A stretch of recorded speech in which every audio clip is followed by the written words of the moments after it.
ambaye ni Mangungu aliyofanyiwa vurugu mechi iliyopita ya juzi. Na kazi yake kivipi? Kila kitu kwenye taasisi ya Simba inaenda kisheria, katiba na kanuni. Sasa kiongozi yoyote anayevunja kanuni, manake huyo ni mbadilifu, huyo yupo kwa ajili ya kuwahujumu au kuihujumu hiyo taasisi. Sasa mpaka dakika hii, leo ni tarehe 3, leo ni tarehe 3 mwezi wa pili. Kwa katiba na kanuni, Mangungu muda wake umeisha tarehe 22 mwezi wa kwanza wa mwaka huu 2026. Bado Mangungu amekaa kimya. 12 leo. Tuna takriban siku 12. Pole sana mwandishi. Lakini sioni kiongozi wote wa Simba akisimama na kuongea. Basi hata yule msemaji wetu ambaye mwenye mamlaka kusema, hatumsikii Ahmed Ally akiongea au akizungumzia juu ya safari ya Mangungu katika nafasi yake kwenye kiti na uchaguzi lini unafanyika. Hawazungumzi. Wote wamekaa kimya, wako watulivu kama maji kwenye mtungi. Sasa ukiona maji yametulia, maana yake nini? Kuna maslahi mapana ya watu wanayofanya. Lakini ninawakumbusha, huyo Mangungu tarehe 30 mwezi wa kwanza alisema, mwaka jana 12 alisema kwamba tarehe 5 mwezi wa kwanza mwaka 2026 ndio maingizo mapya ya kadi za wanachama, ambayo ni kilio kikubwa kwa wana Simba tulichokuwa nacho toka mwaka 90 huko. Tunalia ni maingizo mapya wanachama klabu ya Simba. Lakini cha kushangaza, leo ni tarehe 3 ya mwezi wa pili, hatujaona mchakato wote ukiendelea juu ya kadi za wanachama. Bado Mangungu yule ametulia tu. Ina maana bado Mangungu yupo kwa ajili ya kuisambaratisha klabu ya Simba. Na sio Mangungu peke yake, wako wengi. Yani ni genge la wahuni kwenye klabu ya Simba, wako wengi. Na Simba inaumizwa kwa sababu Simba tusipobadilisha katiba, kumradhi, Simba katiba isipobadilika, na kuambieni Simba hata tufanye nini na tuweze kusonga mbele. Kwa sababu Simba tumewakusanya wazao wengi kwenye klabu ya Simba.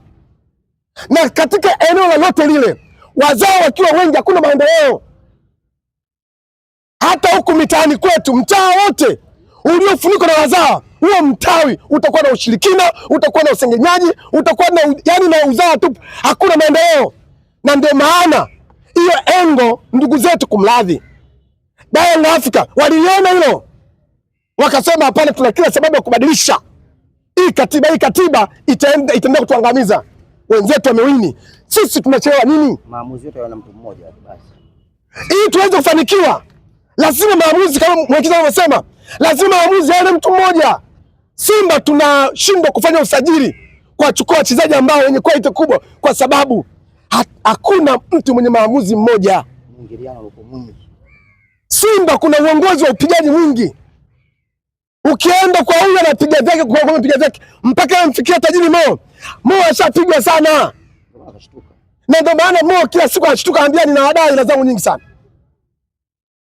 Lakini cha kuumiza zaidi ni bado kuna mtu pale Simba wanamng'ang'ania viongozi wa Simba. Sijajua yule kiongozi amueleza kiasi gani, sijui uchana upimie yule kiongozi. Mimi naamini sio yule ya Mungu ile. Kuna mtu yuko pale anaitwa Suleiman Matola. Yeye miaka yote toka mimi sina ndevu katika maisha yangu ya dunia, na msikia Matola yeye ni kocha msaidizi. Wachezaji yani kumlazi, makocha wamepita Simba pale takriban makocha 19, yeye akiwa kocha msaidizi.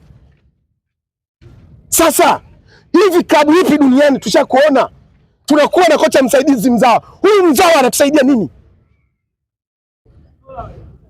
Matola kama yeye ni mzawa, Matola kama fitina anaziweza, kwa nini kila siku siri zinavuja za Simba zinaenda Yanga? Si tunamweka mzawa kwa ajili ya kulindia siri? Tumweka mzawa kwa ajili ya chochote anasijua? Hatujaona hata siku moja tukiona siri za Yanga Simba tukizisema. Lakini Matola yule bado anakubali kufunga mara 6 mfululizo na Young Africa. Yeye mzao uzake ni upi? Simba tunaharibikiwa na watu wengi.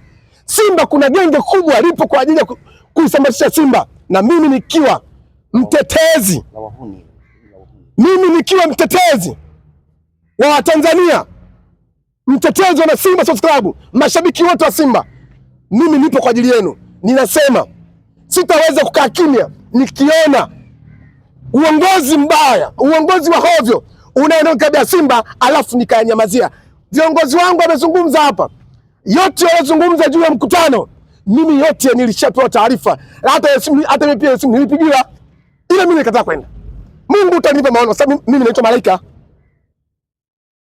Kwa hiyo haya yote yanaendelea, tayari watu wameshajitengenezea njia kwamba wakiondoka haraka hivi kuna vitu vyao bado hajavimaliza. Kuna swala kujiuliza, swali moja tu. Mangungu anaangania klabu ya Simba, anaangania klabu ya Simba, baadaye anasema Simba yeye hana maslahi nayo, haya chochote kuingiza. Je, kwa nini anaangania? Kiongozi kama anaangania eneo ile, eneo ana maslahi nayo. Leo hii Mangungu anakubali kuaibika, Mangungu anakubali kuchanua shati lake, juzi amechana shati lake Mangungu. Mimi namchukia Mangungu, lakini kwa ile tukio sikupenda, kwa sababu Mangungu ni sana baba yangu. Ninamchukia kwa utawala wake mbaya, ila sina uwezo kwenda kumshika na kumchana shati lake. Sina uwezo kumshika Mangungu kwa sababu ni baba yangu yule. Lakini yeye yote amekaa kimya. Mwisho wa siku anaita influencers,